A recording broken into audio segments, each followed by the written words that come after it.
Tarehe 19 Juni 2026, Jeshi la Polisi Tanzania lilitoa taarifa kwa wananchi juu ya hali ya usalama nchini. Leo Julai 5, 2026, ningependa kuendelea kutoa taarifa kwenu ya hali ya usalama nchini kuwa ni shwari. Ushwari huo umetokana na ushirikiano uliopo kati ya wananchi, wadau wengine na vyombo vya ulinzi na usalama,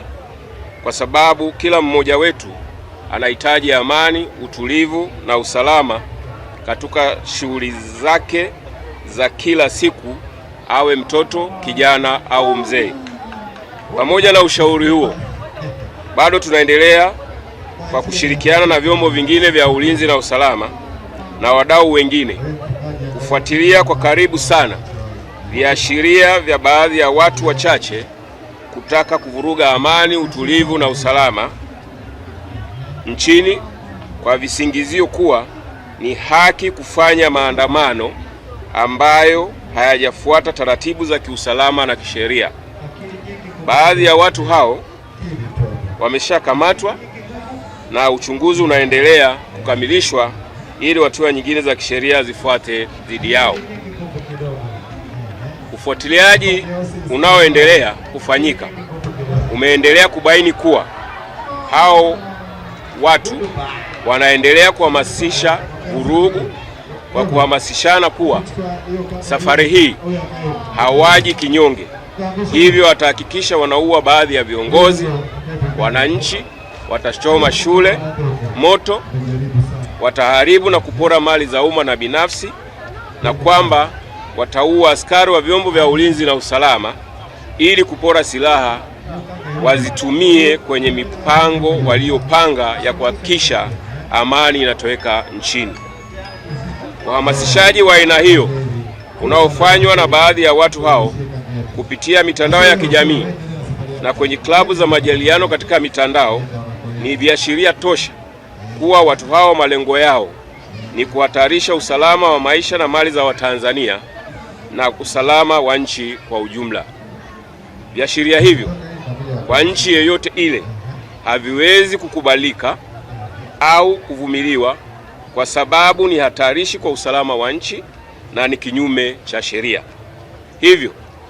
Jeshi la Polisi linatoa onyo kali kwa mtu au kikundi chochote kisithubutu kufanya au kushiriki katika uhalifu huo unaohamasishwa kupitia mitandao au kwa njia nyingine yoyote ile, kwani hatua kali zitachukuliwa dhidi yao kadri watakavyokuja na kwa mujibu wa sheria. Aidha, tunatoa wito kwa jamii kujiepusha na uhalifu na wahalifu hao na kuepuka matumizi mabaya ya mitandao. Pia Jeshi la Polisi linawahakikishia wananchi kupitia ushirikiano na vyombo vingine vya ulinzi na usalama, tumeimarisha ipasavyo ulinzi maeneo yote ya nchi, na hata kuelekea tarehe 7 mwezi huu wa 7 2026, yaani kesho, utaendelea kuimarishwa ili wananchi waweze kusherehekea sikukuu ya Sabasaba kwa amani, na watakao kwenda kwenye maonesho ya 50 ya biashara ya kimataifa waweze kwenda na kurejea majumbani salama. Aidha, wananchi wasiwe na hofu, waendelee na shughuli zao za kiuchumi na kijamii, kwani vyombo vyao vya ulinzi na usalama vipo imara na vinaendelea kushirikiana ili kuhakikisha amani, utulivu na usalama wakati wote unakuwepo. Mwisho, Jeshi la Polisi Tanzania lingependa kutoa wito kwa wananchi watakapoona viashiria vyovyote vya uvunjifu wa amani au uvunjifu wa sheria za nchi, watoe taarifa mapema, kwani Jeshi la Polisi na vyombo vingine vya ulinzi na usalama